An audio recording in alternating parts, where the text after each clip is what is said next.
Welcome to this tutorial video. Want to master scaling the floor plan in just a few minutes? I will show you a quick method to get it right on your first try. Let's get started. In the Design tool, there are two ways to scale your apartment.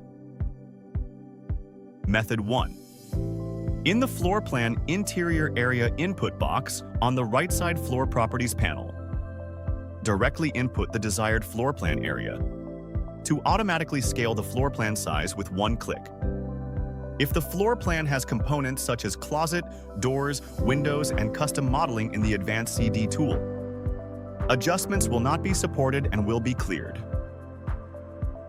You need note that the result of floor plan scaling is not precisely scaled to the input value, but provides an approximate scale value. Method 2. When there is a base drawing in the design, click Basemap settings in the lower right corner of the bottom bar. Then set scale as needed, and check floor plan follows scaling.